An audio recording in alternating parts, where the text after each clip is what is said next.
चार धाम यात्रा करने से आध्यात्मिक उन्नति एवं शांति की प्राप्ति होती है। यहाँ तक कहा गया है कि इन चार पवित्र स्थलों के दर्शन मात्र से मोक्ष की प्राप्ति होती है।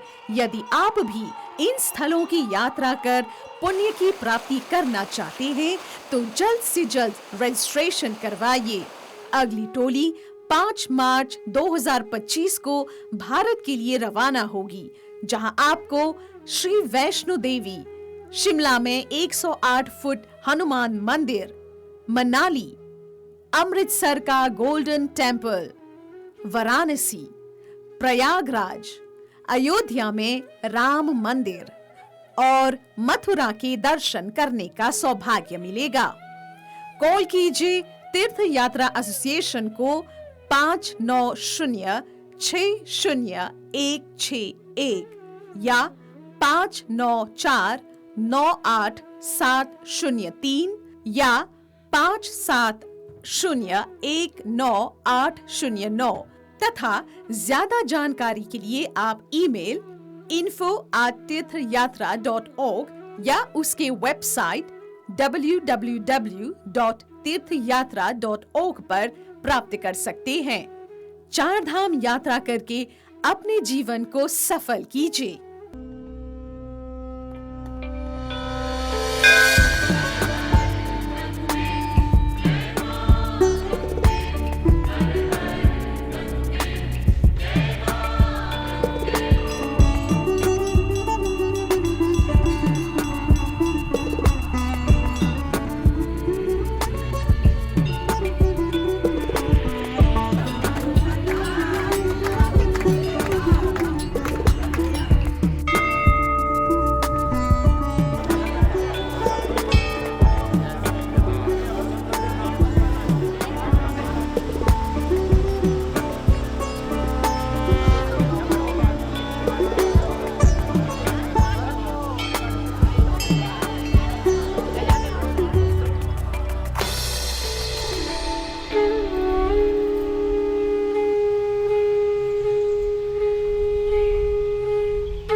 शिवाय ॐ नमः शिवाय ॐ नमः शिवाय ॐ नमः शिवाय ॐ नमः शिवाय ॐ नमः शिवाय ॐ नमः शिवाय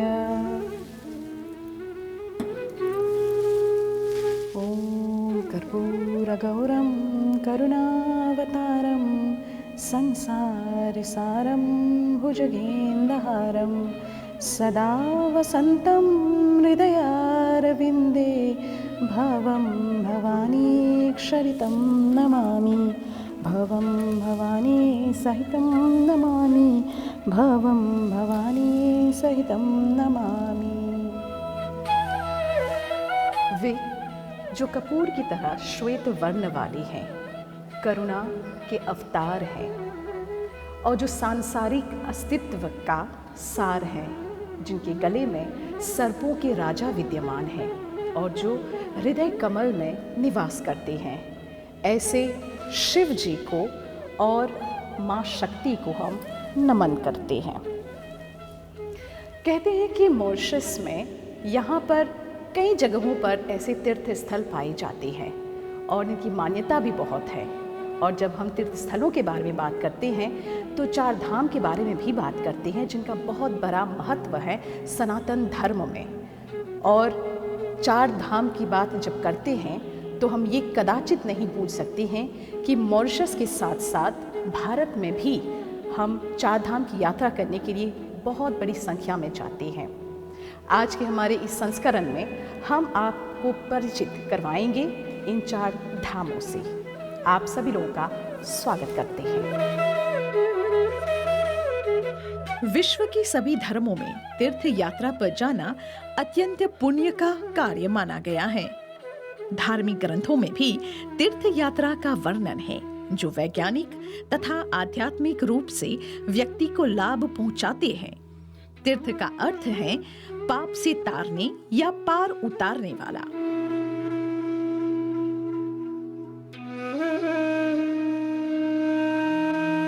और मॉरिशस में त्रियुली का ये भव्य प्राचीन महेश्वरनाथ मंदिर आध्यात्म और भक्ति का एक ज्वलंत उदाहरण है, जहां से प्रथम हिंदू तीर्थयात्री महादेव का ध्यान करते हुए गंगा तालाब के लिए प्रस्थान हुए।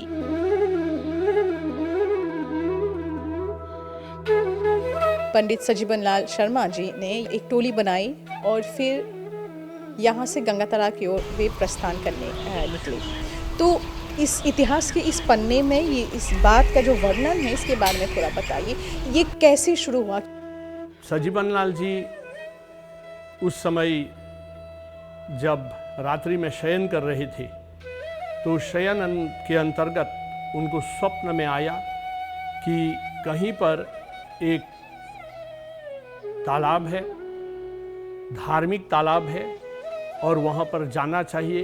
वहाँ पर जल है और उस जल को लेकर शिवलिंग पर अर्पण करना चाहिए। तो अकेले कैसे जाते, क्योंकि चहुं ओर जंगल और जो वाहन का जो साधन है वो नहीं था। लेकिन फिर भी हम कहते हैं जिसने अच्छा संकल्प किया तो उसका काम पूरा हो जाता है। तो पंडित सजीवन लाल जी और अन्य प्रेमियों को लेकर वे सबसे पहले यहाँ से वाकवा गए। वाकवा से वहाँ पर घोड़ा गाड़ी रख करके वहाँ पैदल गए और जो भी जंगल था उसके अंदर अंदर जाते जाते फिर पहुँचे गंगा तालाब। आज तो गंगा तालाब बहुत ही सुंदर बन गया है, लेकिन उस ज़माने में गंगा तालाब घिरा हुआ था, बहुत ही जंगल और जो वहाँ पर गोयावदेशिन का जो पौधा था चहुं ओर, उसको ध्यान में रखते हुए बहुत ही कल बल से वो नीचे उतरे और वहाँ से जब पानी जो जल है वो लेकर आए, तो सबसे पहले हमने सुना है कि सबसे पहले वे यहाँ भगवान शिव जी को उन्होंने अर्पण किया और फिर उसके बाद अनेक कार्य चलता गया ताकि उस स्थल से उस तालाब तक पहुँचने के लिए रास्ता बनवाए जाए। तो धीरे धीरे करके रास्ता कहाँ, हम ये कह सकते हैं पगडंडी सबसे पहले बनी। पगडंडी बनकर जब तैयार हुई तो उसके बाद फिर धीरे धीरे रास्ते को और चौड़ा बनाया गया और फिर आज देखिए, आज तो एकदम गाड़ी से लेकर आप वहाँ जा सकते हैं। और जो नहीं उतर पाते हैं या शारीरिक कष्ट है तो उनके लिए जो भी साधन है उसको लेकर वहाँ जल के तालाब के किनारे तक वहाँ जा सकते हैं। उस जल को लेके फिर आप यहाँ शिवरात्रि में या अन्य दिन भी भगवान शिव जी को आप अर्पण कर सकते हैं। मंदिरों तथा तीर्थों में दिव्य ऊर्जा होती है। इसी कारण लोग इन जगहों पर जाने के बाद अपने आप को बहुत शांत, नई आशा से भरा हुआ तथा ऊर्जावान महसूस करते हैं। धार्मिक ग्रंथों के अनुसार तीर्थों का मनुष्य से लेकर देवों तक के लिए अत्यंत महत्वपूर्ण है। जहां युगों युगों से वरदान प्राप्ति हेतु ध्यान, तपस्या और भक्ति का मार्ग सर्वश्रेष्ठ माना गया है। संसार में मानव के जीवन के 4 प्रमुख लक्ष्य माने जाते हैं, जिसको पूर्ण करने हेतु मनुष्य का पृथ्वी पर जन्म हुआ। धर्म, अर्थ, काम और मोक्ष, और इनके माध्यम से 4 आश्रमों के कर्तव्यों को भी संपन्न करना अनिवार्य माना गया है। तीर्थ उस नदी, सरोवर, मंदिर या भूमि को कहा जाता है जहां ऐसी दिव्य शक्तियां हैं कि उनके संपर्क में जाने से मनुष्य के पाप अज्ञात रूप से नष्ट हो जाते हैं। ईश्वर व मोक्ष की प्राप्ति हेतु कई तप किए जाते हैं। वहीं सनातन धर्म में शिव और शक्ति की आराधना का महत्व है, अर्थात पुरुष के साथ नारी शक्ति की पूजा। इस पुण्य तीर्थ के लक्ष्य तक पहुंचने के लिए मनुष्य को सांसारिकता को त्यागना चाहिए।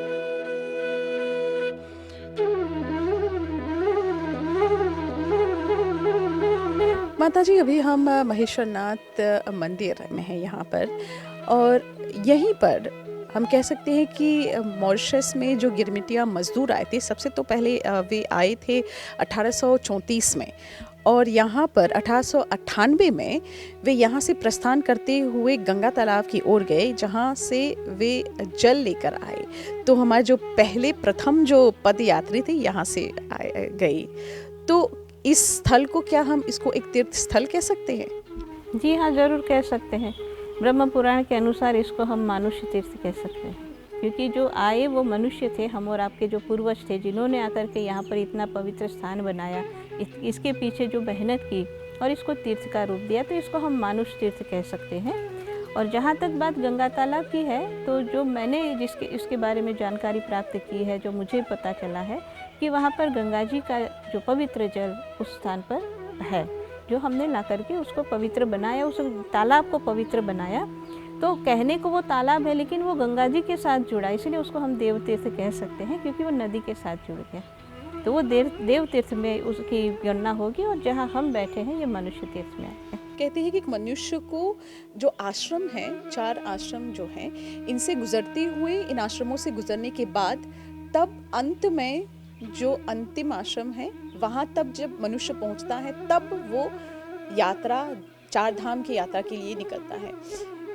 क्या एक मनुष्य को, जब एक मनुष्य गृहस्थ आश्रम में जाता है, उसके बाद वो तुरंत ही वो जा सकता है 4 धाम करने के लिए, या फिर जब वो ब्रह्मस्थ आश्रम में रहता है, कब उसको ये तय करना? ये 4 जो आश्रम की व्यवस्था थी उस समय क्या था कि जैसे ब्रह्मचर्य आश्रम में गृहस्थ है, वानप्रस्थ है और संन्यास है, 4 आश्रम की चर्चा थी।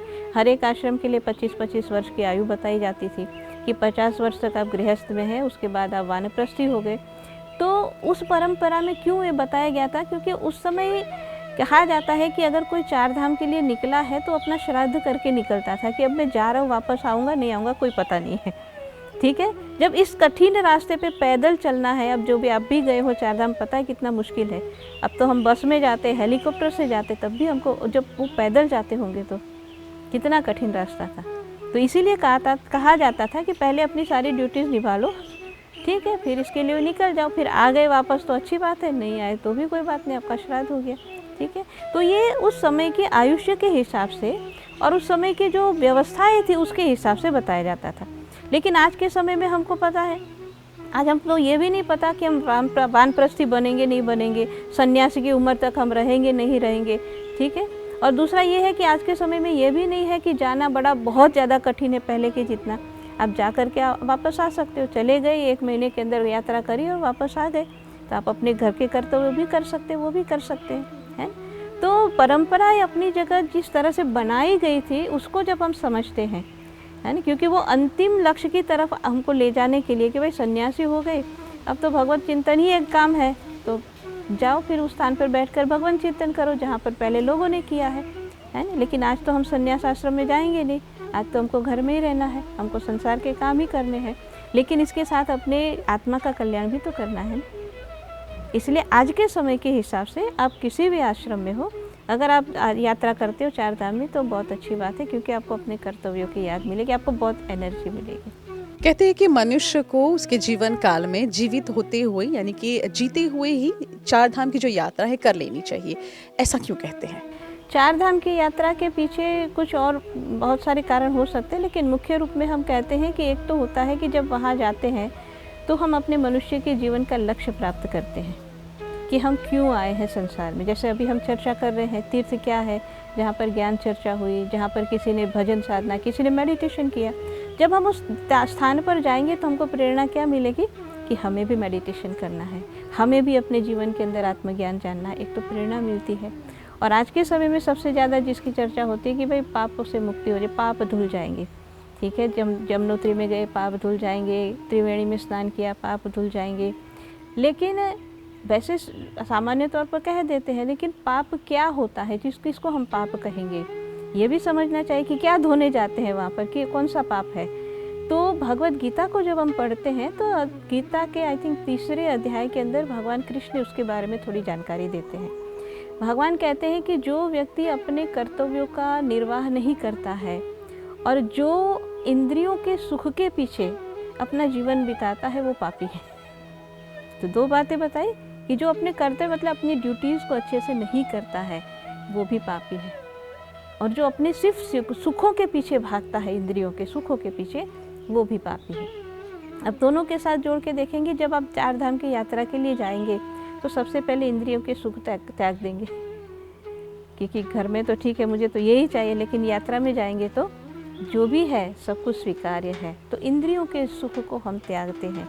तो पहला काम हमारा ये हो जाता है। और दूसरी जो बात आई कि हमने अपने ड्यूटीज़ की तरफ हमको जो है जागृति मिलती है। भगवान कहते हैं जो कर्तव्य नहीं निभाता है, तो ये जो हम छोटे चार धाम की अगर बात करें तो वो हमारे कर्तव्यों को याद दिलाता है। जैसे हम यमुनोत्री सबसे पहले जाते हैं, यमुनोत्री की कथा सबको पता है कि माता यमुना जो है यम की बहन है, शनि की बहन है। शनि से लोग डरते हैं, यम से लोग डरते हैं, सूर्य के सामने देख नहीं सकते, लेकिन यमुना जी सबकी प्यारी है। क्यों? क्योंकि उन्होंने अपना कर्तव्य निभाया है। उन्होंने ये नहीं देखा कि मेरे फैमिली में सब ऐसे तो मैं भी वैसी बनूं। उन्होंने अपनी ड्यूटी निभाई कि नहीं, मुझे संसार को शीतल जल देना है तो मैं अपना कर्तव्य निभाऊंगी। तो वो कर्तव्य निभाने की जो बात है वो यमुना जी हमको सिखाती है। तो एक तो हो गई अपनी फैमिली से हट करके हमारा क्या कर्तव्य है। उसके आगे जब हम गंगोत्री जाते हैं तो वो भी हमको कर्तव्य की याद दिलाते हैं अपने पूर्वजों के प्रति। भगीरथ ने क्या किया? अपने पूर्वजों के लिए गंगा जी का अवतरण कराया। मतलब हम जिस परंपरा में है उस परंपरा के लिए, अपने कुल के लिए भी हमारी ड्यूटीज़ है, वो हमें गंगोत्री याद दिलाती है। तो अपने कर्तव्यों को वहाँ भी हम याद करते हैं। फिर जब हम केदारनाथ जाते हैं, केदारनाथ की कथा में क्या सुनते हैं कि पांडव जो है भगवान शंकर के दर्शन करने के लिए जा रहे थे और भगवान शंकर उनसे छिप करके भागे और भैंसे का रूप ले करके, जो कथा आपने सुनी होगी, बहुत बार सुनी होगी, कथा में नहीं जाएंगे, उसका सार पकड़ते हैं। तो तीसरा कर्तव्य हमारे जीवन का क्या है कि भगवान की खोज करना। ये भी हमारी ड्यूटी है। मनुष्य के रूप में आए हैं तो हमारा तो सबसे पहला धर्म ही बनता है कि हम प्रभु को प्राप्त करें। भगवान की खोज करना ये भी हमारा कर्तव्य है। और सबसे आखिर में हम बद्रीनाथ धाम जाते हैं। वहाँ की कथा क्या कहती है कि भगवान नारायण को जब नारद मुनि ने शेष शैया से जागृत किया, उन्होंने कहा अब मैं ध्यान करूँगा। मेडिटेशन के लिए एक जगह ढूंढ रहे थे, फिर बद्रीधाम गए। वहाँ देखा बहुत शांत वातावरण, बहुत अच्छी जगह है। वहाँ बैठ कर के उन्होंने ध्यान किया।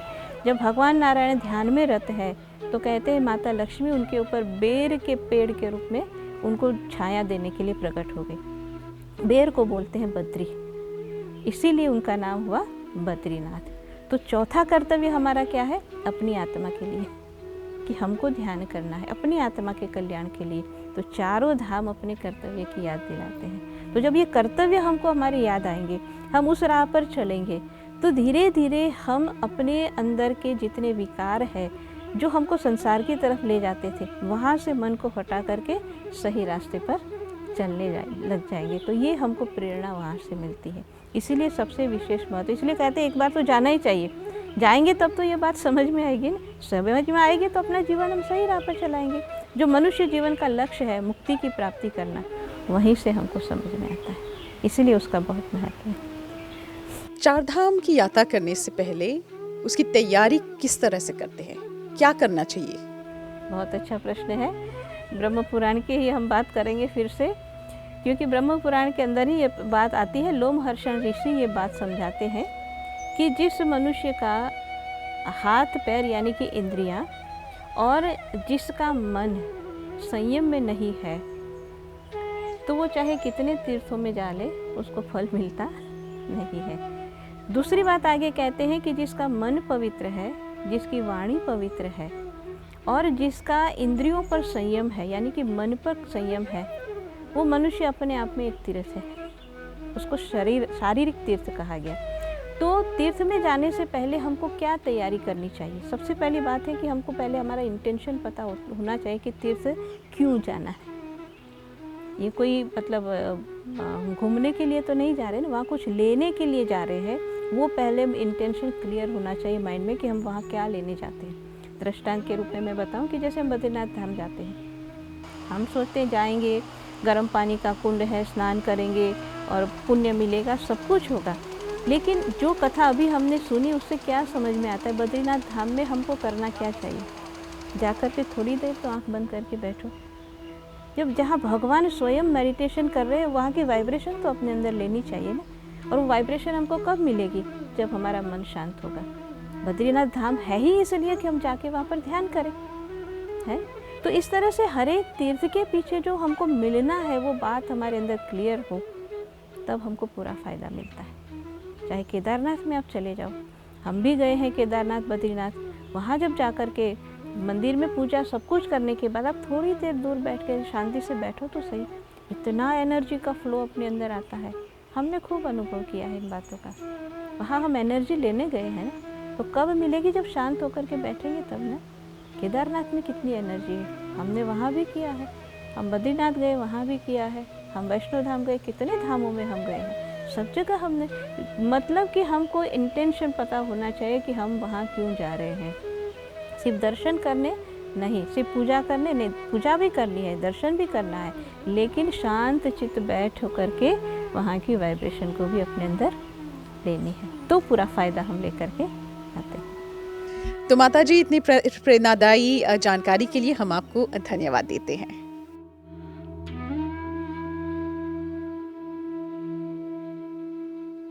चार धाम यात्रा के इस 9वें संस्करण में आपको ले चलेंगे उत्तराखंड, जिसे देवभूमि भी कहते हैं और जिसके कण कण में भगवान बसते हैं। ऐसे ही भारत में चार धाम यात्रा का आरंभ उत्तराखंड हरिद्वार से होता है, जो दुनिया के सबसे बड़े तीर्थ स्थलों में शामिल है। हमारा अगला पड़ाव तीर्थ यात्रा एसोसिएशन के अध्यक्ष तथा चार धाम यात्रा के आयोजन के लक्ष्य और मॉरिशस से भारत तक भक्तों की यात्रा को दर्शाएगा।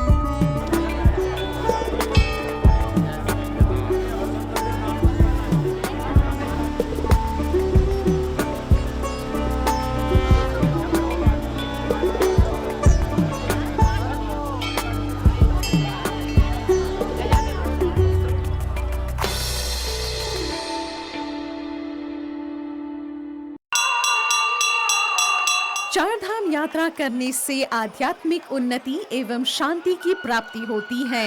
यहाँ तक कहा गया है कि इन चार पवित्र स्थलों के दर्शन मात्र से मोक्ष की प्राप्ति होती है। यदि आप भी इन स्थलों की यात्रा कर पुण्य की प्राप्ति करना चाहते हैं तो जल्द से जल्द रजिस्ट्रेशन करवाइए। अगली टोली 5 मार्च 2025 को भारत के लिए रवाना होगी, जहां आपको श्री वैष्णो देवी, शिमला में 108 फुट हनुमान मंदिर, मनाली, अमृतसर का गोल्डन टेम्पल, वाराणसी, प्रयागराज, अयोध्या में राम मंदिर और मथुरा के दर्शन करने का सौभाग्य मिलेगा। कॉल कीजिए तीर्थ यात्रा एसोसिएशन को 59601661 या 59498703 या 57019809 तथा ज्यादा जानकारी के लिए आप ईमेल info@tirthayatra.org या उसके वेबसाइट www.tirthayatra.org पर प्राप्त कर सकते हैं। चार धाम यात्रा करके अपने जीवन को सफल कीजिए।